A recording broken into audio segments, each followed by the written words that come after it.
وَلَنُسْكِنَنَّكُمُ الْأَرْضَ مِنْ بَعْدِهِمْ ذَلِكَ لِمَنْ خَافَ مَقَامِي وَخَافَ وَعِيدِ وقال سبحانه وتعالى ظهر الفساد في البر والبحر بما كسبت أيدي الناس ليذيقهم بعض الذي عملوا لعلهم يرجعون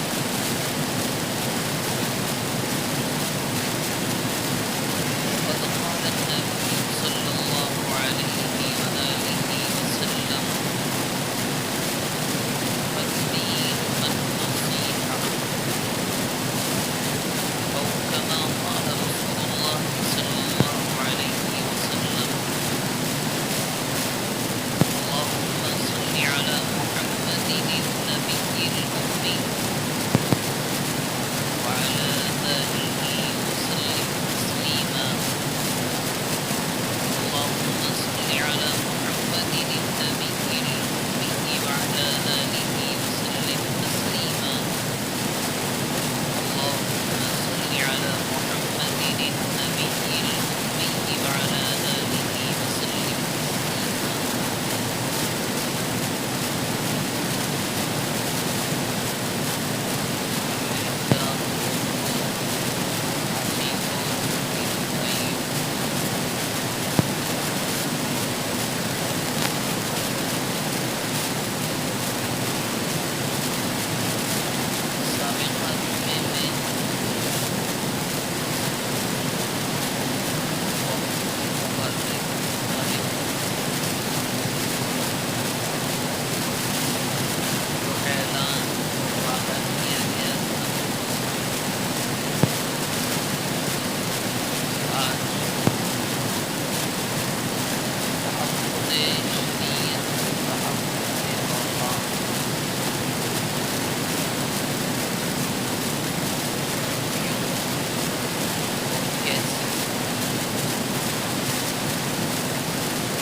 لگائی جا رہی ہے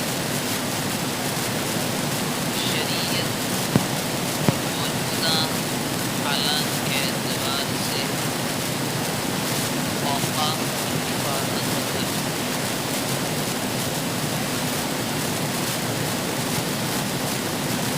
سب سے پہلے یہ بات یاد رکھیں کہ آج کی یہ 3 حصے ہوں گے اور ان 3 حصوں میں ہو سکتا ہے وہ باتیں بھی میرے اور آپ کے سامنے آئیں جو پہلے بھی ہوں مگر کوشش یہی ہوگی حالات کا جو تقاضا آج کل ہے ان باتوں سے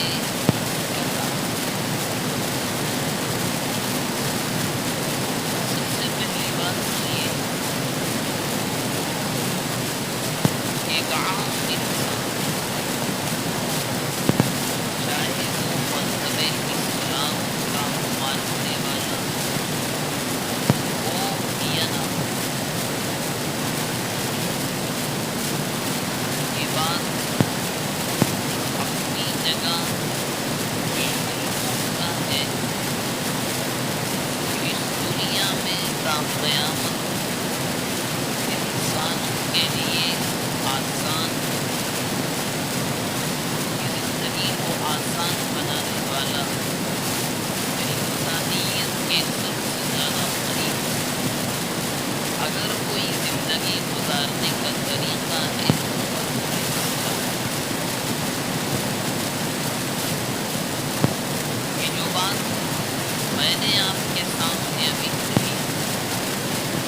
جگہ بالکل ہوتا ہے، اس میں کوئی شک نہیں۔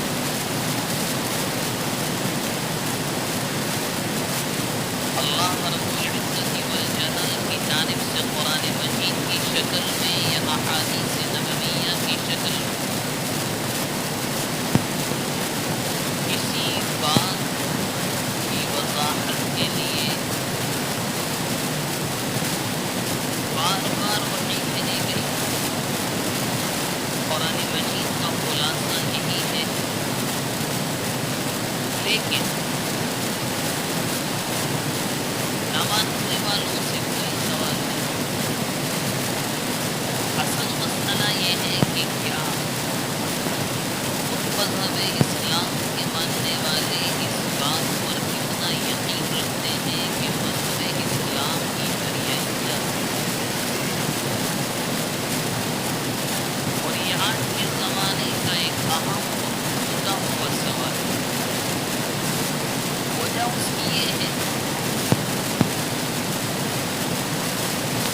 کہ مسلم معاشرے کا کردار یا مسلم سوسائٹی کا کیریکٹر جو سامنے آتا ہے واقعات کے ذریعے، حالات کے ذریعے، کہیں سے بھی یہ گواہی نہیں دیتا، شہادت نہیں ملتی کہ اس معاشرے کا یقین اس بات پر ہے کہ مذہب اسلام ذریعہ نجات۔ مسلم معاشرے کے اندر پیش آنے والے واقعات، حادثات یا ہمارا اور آپ کا کلچر، زندگی گزارنے کا طریقہ، صبح کا اٹھنا اور شام کا سونا، کھانا اپنے گھر پر ہو یا کسی کے یہاں دعوت میں جا کر کھانا، پینا، لباس پہننے کا طریقہ، لباس پہنا جا رہا ہے وہ کیا ہے، آپس کی گفتگو چھوٹے سے کیسے کی جائے، بڑے سے کیسے کی جائے، کہ اس سے بھی آگے چل کر اور گہرائی میں اور ڈیٹیل میں جا کر آپ دیکھیں تو مسلم معاشرہ کہیں سے بھی اس کی گواہی پیش نہیں کرتا کہ اسلام ہی اس دنیا کا سب سے شاندار مذہب ہے اور ذریعہ نجات ہے۔ وہاں سے جو بات سمجھ میں آتی ہے وہ تو کچھ اور ہے۔ ایک طرف اسلام جو کہتا ہے یا ایھا النبی قل لازواجک وبناتک ونساء المؤمنین یدنین علیہن من جلابیبہن، اے نبی کہیے اپنے گھر کی خواتین سے،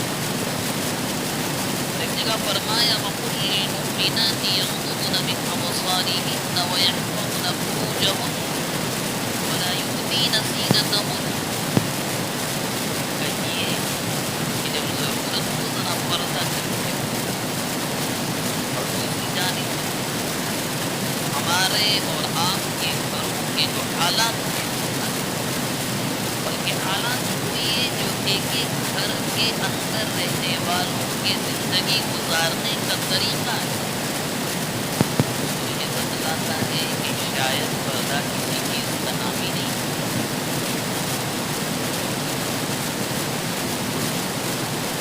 اس سے آگے چل کر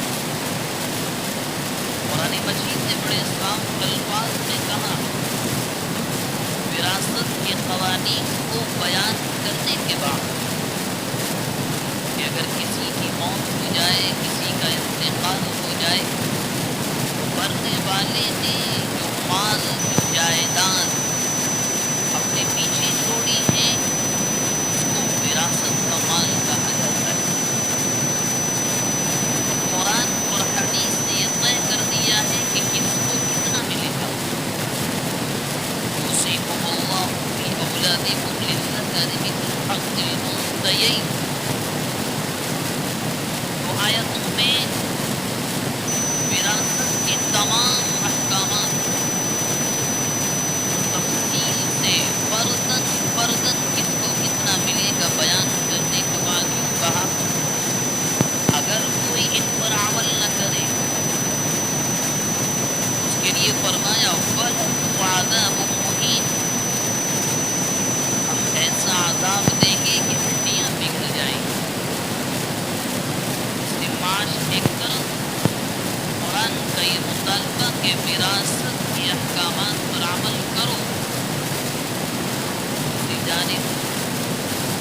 ہمارے اور آپ کے خاندانوں کے حالات یہ کہ اپنی بیٹی یا بہن کا نکاح کرنے کے بعد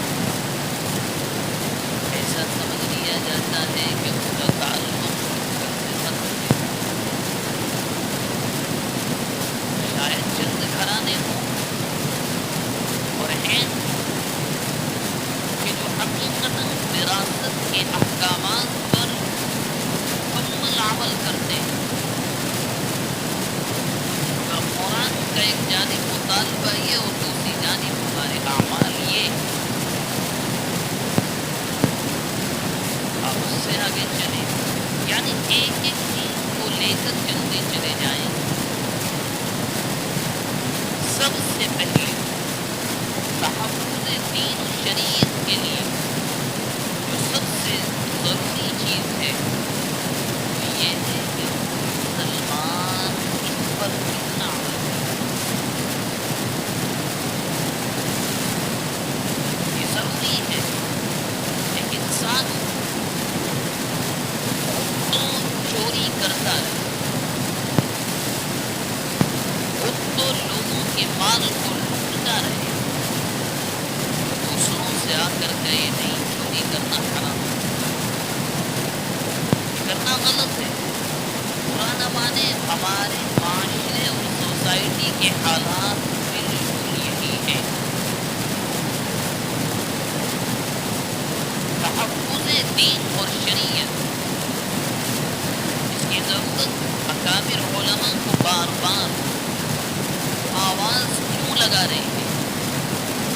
اس کی ایک سب سے بڑی وجہ تو یہ ہے کہ جو لوگ 10 سال یا اس سے زیادہ سے حکومت پر ہے، حکومت کی باغ ڈور جن کے ہاتھ میں ہے،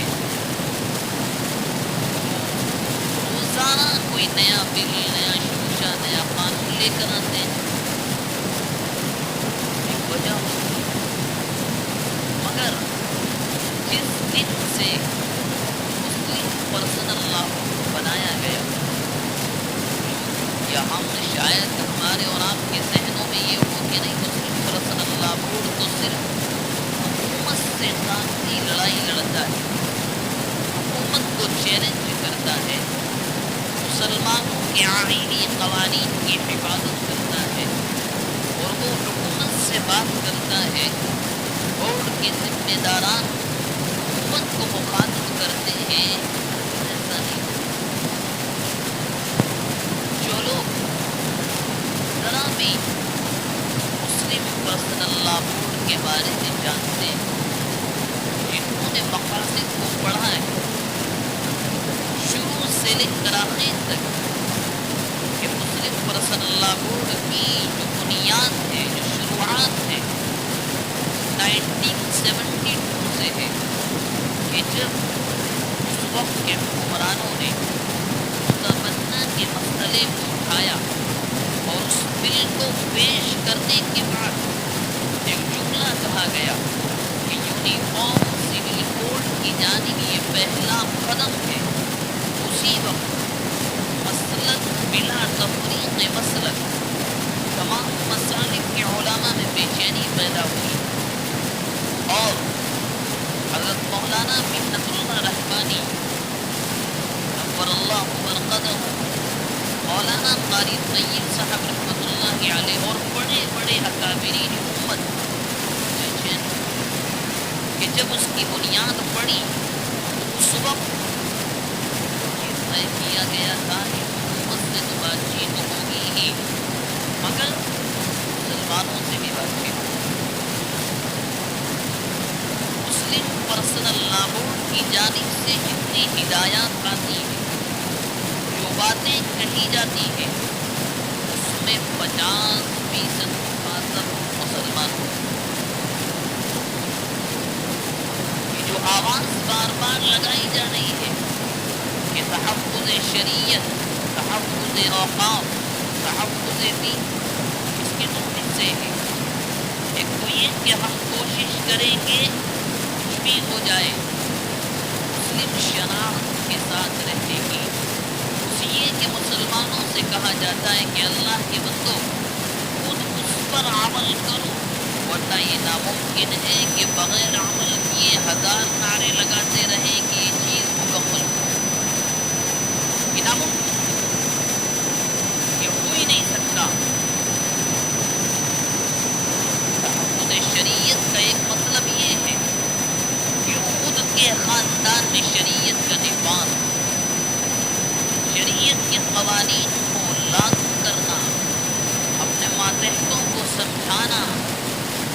کی اہمیت، کب پردے کا حکم نازل ہوا، اس کی حکمتیں کیا ہیں،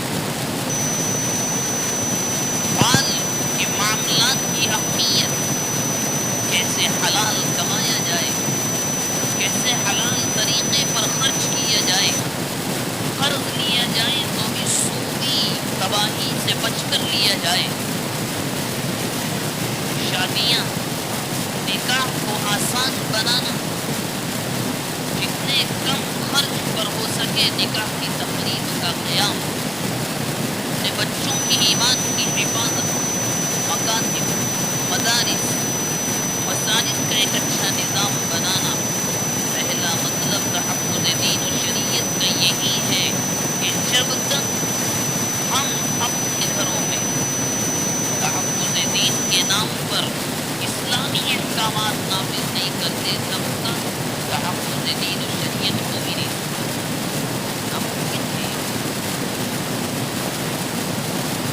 میں نے ابھی آپ کو مثال دی، ایک آدمی کھڑے ہو کر صدائیں لگاتا رہے کہ نہیں اس راستے پر مت جاؤ، آگے چل کر ڈیرے مل جائیں گے، مال کو لوٹ لیا جائے گا، حالانکہ وہ خود اس راستے کا لٹیرا ہو۔ یہی ہماری سوسائٹی کی مثال ہے کہ ہمارے یہاں دعوے بڑے لمبے چوڑے ہیں، بہت اونچے اونچے نعرے اور دعوے ہیں، مگر میرے بھائی یہ حقیقت ہے، ایک مذاکرے کے طور پر آپ سے کہہ رہا ہوں، یہ حقیقت ہے کہ تحفظ دین و شریعت اس وقت تک نہیں ہو سکتا جب تک ایک ایک اللہ کا بندہ اپنے گھر میں اسلامی قوانین کا نفاذ نہ کرے۔ آسان ہے، کوئی مشکل نہیں، آپ اپنے من اور دل سے سوچ کر بتلائیے کون ہمارے گھروں میں سختی کرنے کے لیے آیا کہ گھر والے پردہ نہ کریں، کون روکنے کے لیے آیا کہ بچیاں پردہ نہ کریں، کون یہ کہنے کے لیے آیا کہ تمہاری بچی برقع پہن کر تو جائے مگر اندر یورپین لباس ہو، اتنا چست اور اتنا سخت لباس ہو کہ جسم اس کا نظر آئے، کوئی نہیں آیا۔ اس نے آ کر کہا، اس نے کھانے پر پابندیاں لگائیں کہ اگر پردہ کراؤ گے تو روزی ملے گی، کھانے کو ملے گا، نہیں کراؤ گے، پردہ کراؤ گے تو کھانے کو نہیں ملے گا، اور اگر پردہ چھوڑ دو گے تو بہت مل دے گی۔ کون کہنے آیا؟ کوئی نہیں۔ میں آپ کو ایک ایک چیز کے ذریعے سے کوشش کر رہا ہوں کہ شاید آپ وہاں تک پہنچ سکیں جہاں تک میں آپ کو لے کر جانا چاہ رہا ہوں۔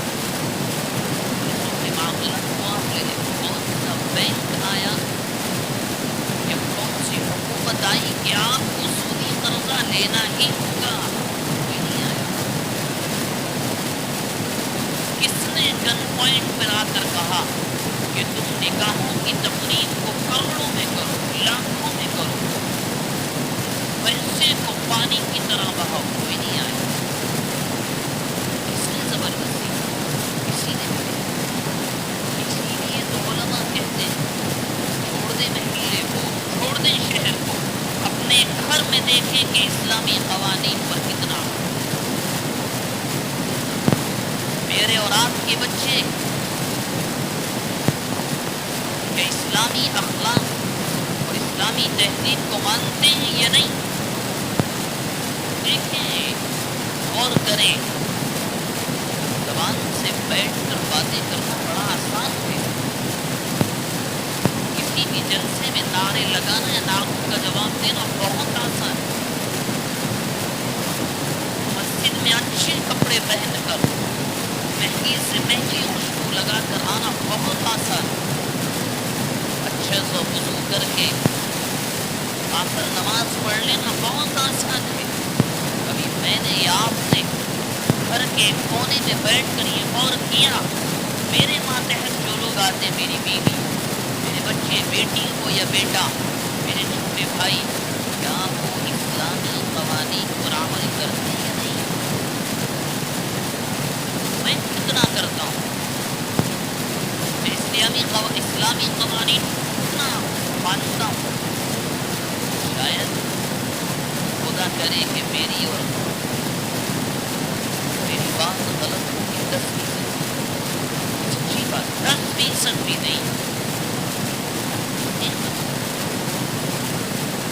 سب سے آسان مثال آپ کو، سب سے آسان سمجھنے کی، آپ خود اپنے دل پر ہاتھ رکھ کر بتائیں کہ ہمیں نمازوں سے روکنے کی کون، خود بتائیں آپ خود، مسجد کے کونے میں یا گھر کے کمرے میں بند ہو کر اپنے دل سے پوچھیں کہ کون وہ آیا جس نے آ کر کہا نہیں آج نماز نہیں پڑھ سکتے، کون آیا؟ کیا حکومت نے زبردستیاں کی؟ نہیں آیا روکنے کے لیے، کسی نے دھمکی نہیں دی، کون آیا کہ جس نے یوں آ کر کہا کہ نہیں لیکن جلدی جاؤ گے تو اتنا فائن ہوگا؟ کوئی نہیں آیا، ہم نے خود اپنے گھر کے اندر اسلامی قوانین کو تباہ کیا، خود مٹایا ہے، کوئی نہیں آیا، اس گھر میں آگ لگ گئی گھر کے چراغ، کوئی نہیں آیا، میں اور آپ کی سچی اور تو بڑی داستان ہے، یہ واقعات نہیں ہے، کون آیا جس نے آ کر یہ کہا کہ چھوٹے بھائی کی جائیداد مت کر لیا جائے، چھوٹا بھائی اگر اس دنیا کو قضائے الہی کے تحت چھوڑ کر چلا جائے، انتقال ہو جائے، یتیم بچوں کے منہ سے ان کے نوالے کو چھین لیا جائے، کس نے آ کر کہا؟ کون آیا؟ کوئی نہیں، ہم نے خود آگ لگائی ہے اپنے گھروں،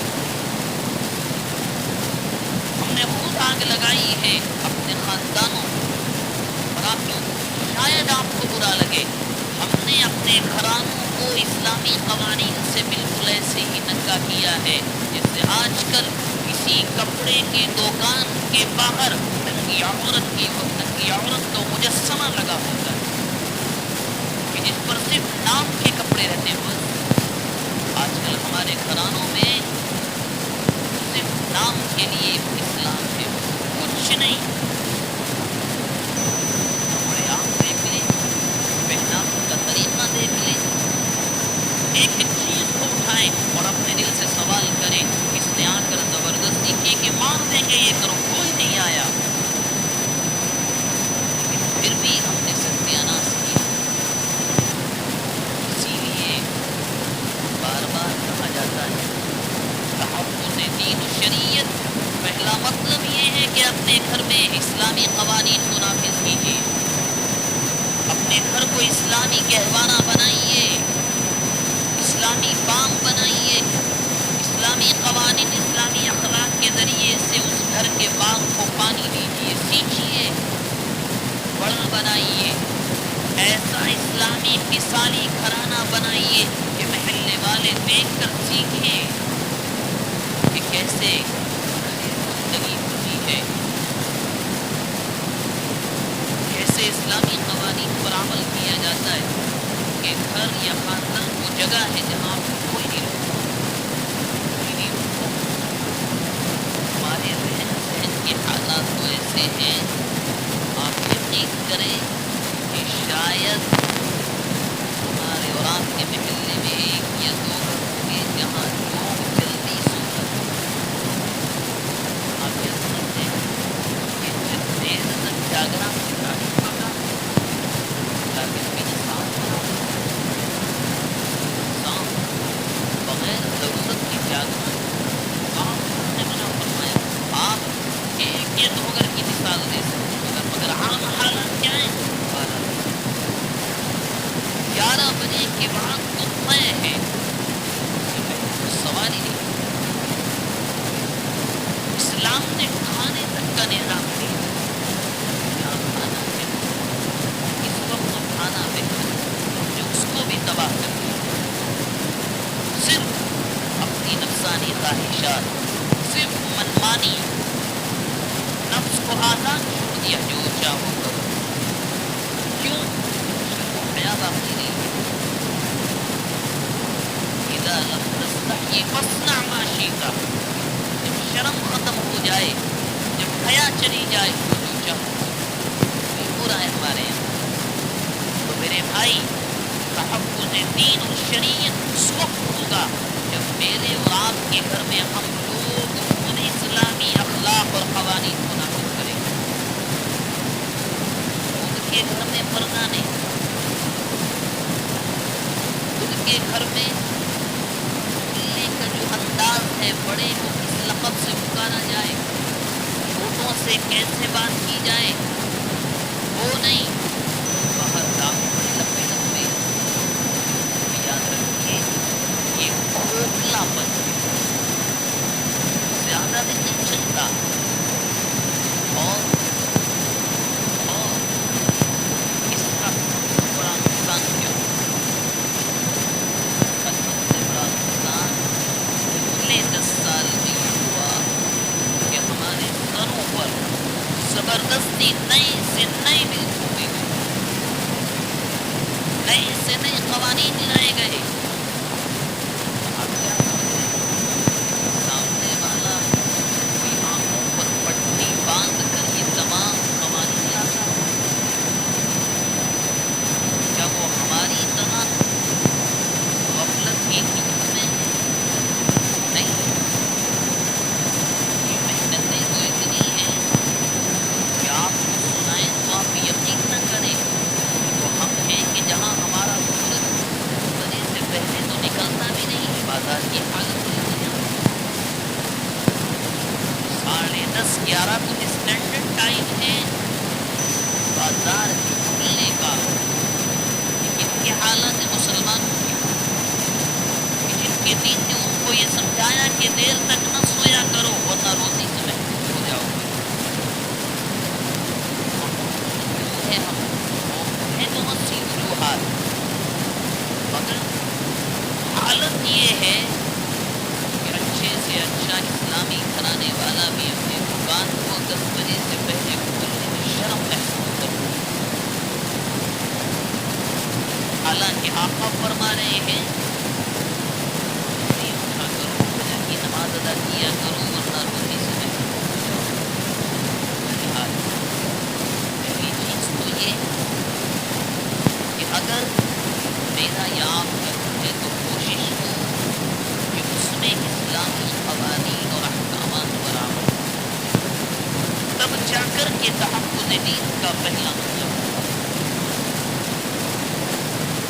دوسری چیز، اور آپ کوشش بھی کر رہے ہیں، اسلامی احکامات پر عمل بھی کر رہے ہیں، پھر بھی معاملہ کیا ہے؟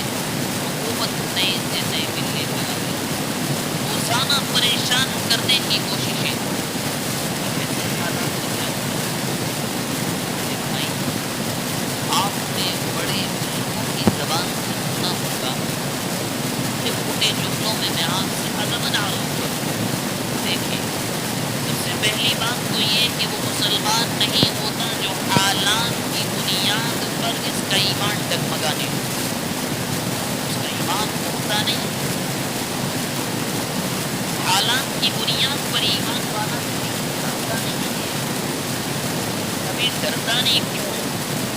اللہ کے نبی سے کہا گیا، اعلان کیجیے، قل اللہم مالک الملک تؤتی الملک من تشاء وتنزع الملک ممن تشاء وتعز من تشاء وتذل من تشاء بیدک الخیر انک علی کل شیء قدیر۔ اللہ کے نبی سے باقاعدہ اعلان کروایا گیا، کہیے مالک الملک وہ ہے، اس کے علاوہ کوئی بادشاہ نہیں، حکومت کس کو دینی ہے کس سے چھیننی ہے یہ فیصلہ رب العالمین کرتا ہے۔ تنزع الملک ممن تشاء، جس کو چاہتا ہے دے دیتا ہے، جس سے چاہتا ہے چھین لیتا ہے۔ عزت و ذلت کا مالک وہی ہے، تمام خیر اور اسی کا قبضہ ہے، وہی مالک ہے، ہر چیز پر قادر۔ یہ آیت اور اس جیسی سینکڑوں آیات بتلاتی ہے کہ قرآن کریم کا ماننے والا کبھی گھبراتا نہیں۔ کیوں؟ اس کا کا یقین یہ ہوتا ہے کچھ بھی ہو جائے، کچھ بھی ہو جائے، یہاں تک کہ بعض اللہ والے فرماتے ہیں کہ تلواریں کھنک رہی ہوں، ظلم پر ظلم کھایا جا رہا ہو، اور اس کی سب سے واضح اور مشہور مثال حضرت بلال حبشی رضی اللہ عنہ کی زندگی،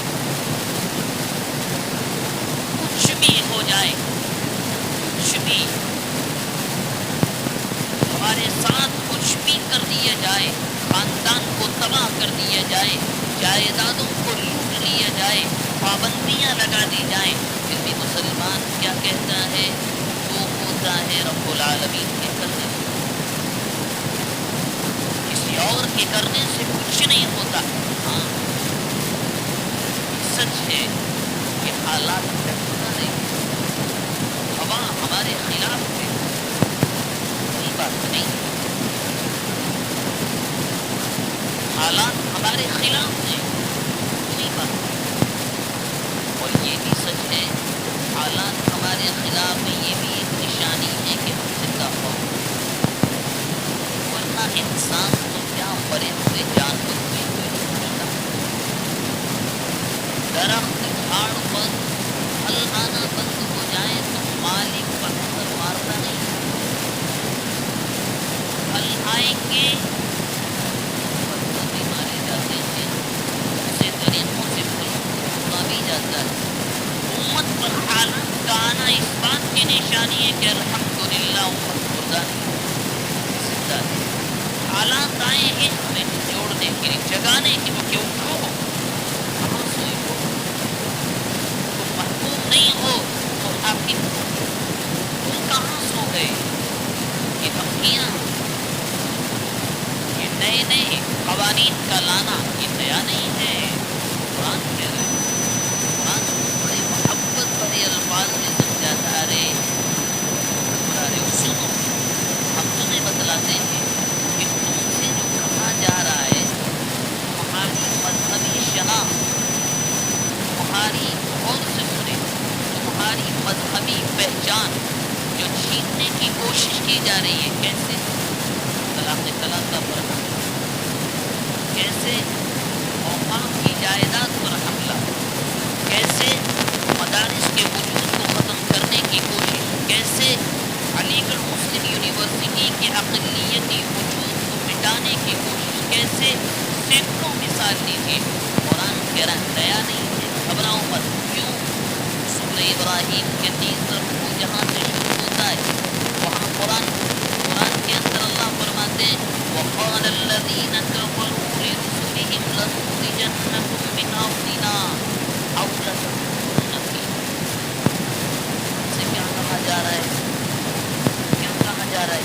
مسلمان رہو مگر دوسرے مذہب کا تبادہ مگر، کیسے؟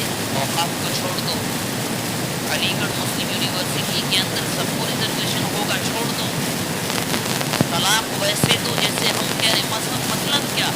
ان تمام کوششوں کا مطلب یہ ہے کہ اسلامی پہچان کو ترک کر دو، نہیں کریں گے،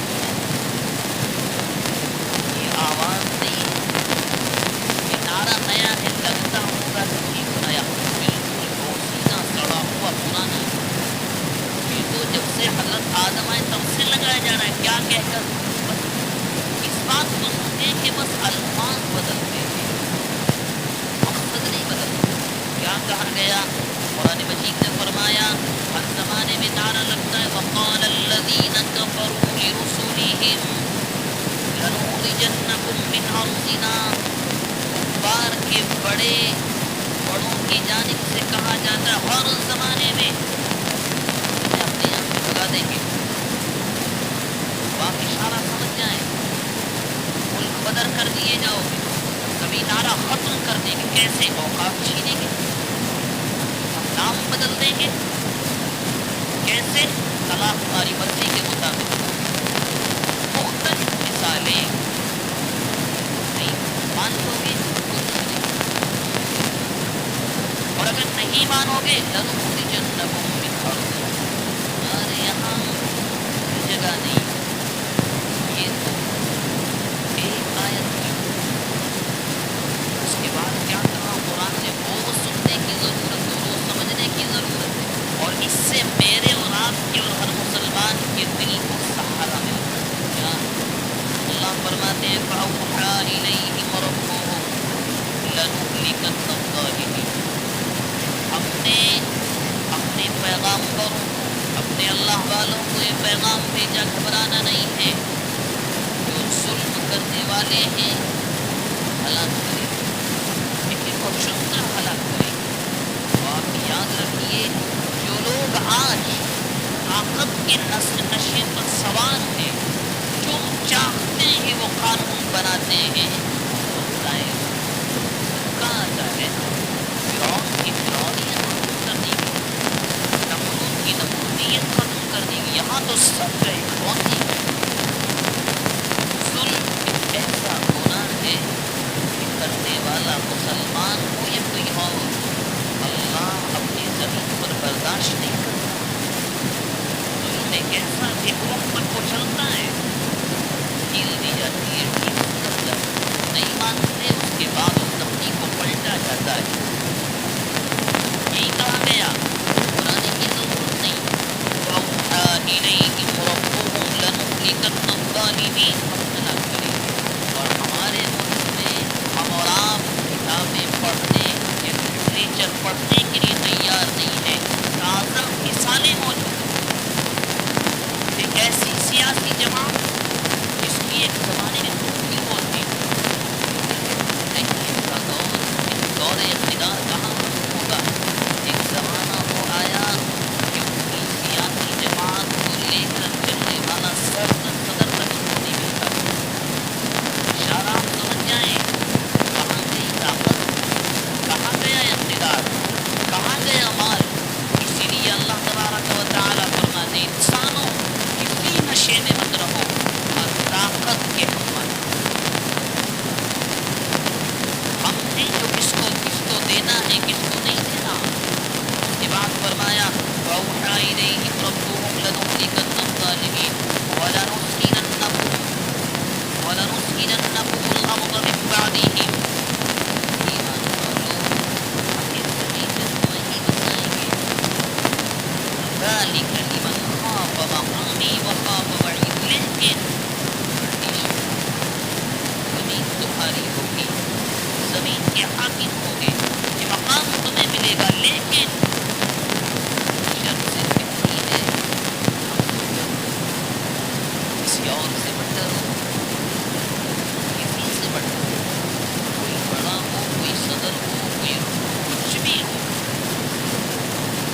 ذَلِكَ لِمَنْ خَافَ مَقَامِي وَخَافَ وَعِيدِ. تمہارا تقویٰ، ہمارا ڈر جہاں رہو تمہارے دل میں ہوگا، تب جا کر کے وہ مقام ملتا ہے. اور میرے بھائی ملنے والی دنیا جان کر یہ بات آپ سے کہہ کوئی نئی نہیں ہے. وقت بہت کم. ایک دو باتیں آپ کو ضروری ہے وہ کہ نمبر ایک بات تو یہ ہے ایک زمانہ وہ تھا جب سلطنت عثمانیہ کے آخری سلطان عبدالحمید رحمۃ اللہ علیہ ان کے پاس برطانوی حکومت کا ایلچی جاتا ہے، ڈیلیگیشن گیا. اس زمین میں جا کر کہا کہ سلطان وقت ہے کر ڈالو، آپ کے حالات نازک ہیں. اور اس نے ایک بات کہی کہ آپ کی حالت ایسی ہے جیسے کہ 32 دانتوں کے بیچ میں زبان آپ پر جانے سے گرو گے.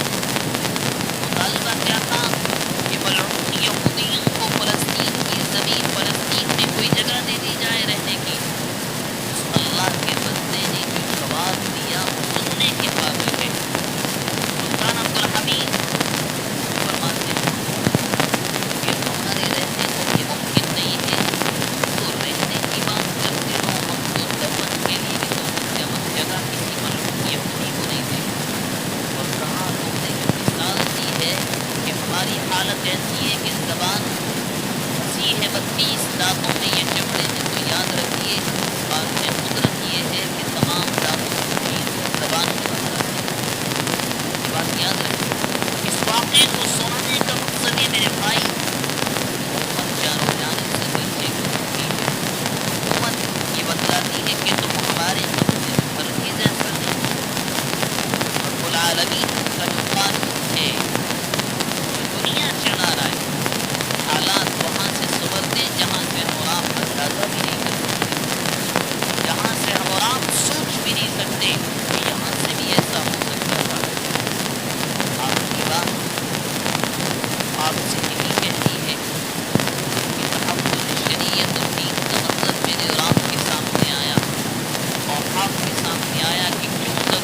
بعض یا تو اللہ کرے کہ یا تو وہ اپنا ایمان کا سودا کر چکے نمبر ایک کے منافق ہیں کہ نمازیں ہمارے مسجدوں میں راتیں کسی اور کے ساتھ بہرحال یہ کہنے کی کوشش کی جا رہی ہے کہ نہیں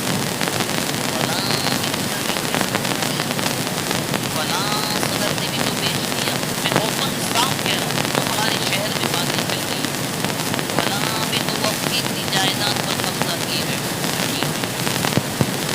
بالکل سچ ہمارے اپنوں نے وقت چھوڑ کر جو سجانات کیا ہے وہ سچ مگر اس پر بات چیت کا یہ وقت نہ رہے بالکل نہیں ہے اب وقت ہے سر جوڑ کر مل کر بیٹھ کر یہ مشورہ کرنے کا کہ اس کو کیسے جائے آپ یقین جانے یا جانے وقت توڑ یا اوقات کی جائیداد کو نشانہ بنانے کا مقصد شاید آپ کو معلوم ہے سب سے اہم مقصد یہ ہے کہ مسلم کمیونٹی کی ایک پہچان کو ختم کرنی ہے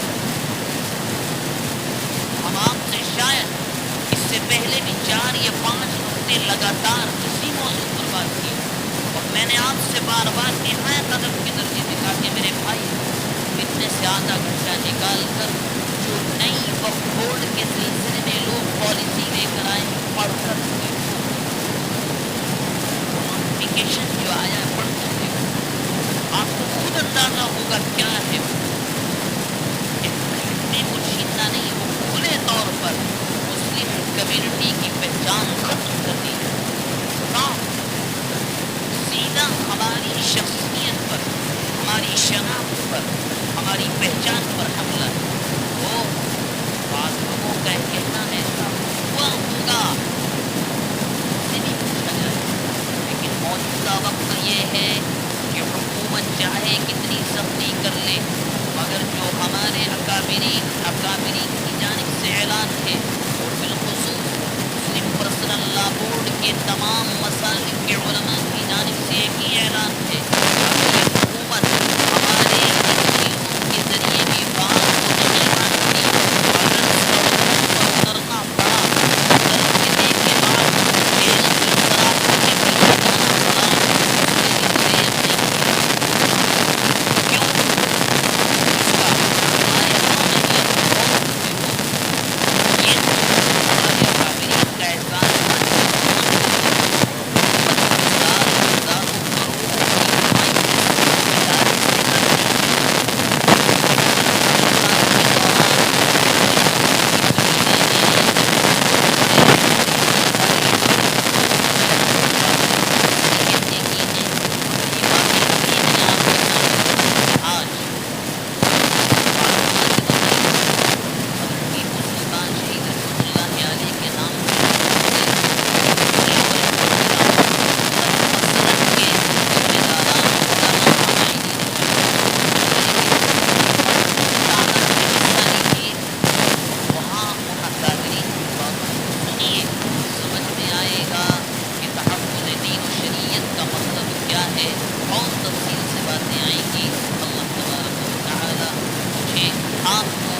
تمام کو اخلاص نیت کے ساتھ عمل کی توفیق فرمائے آمین وآخر دعوانا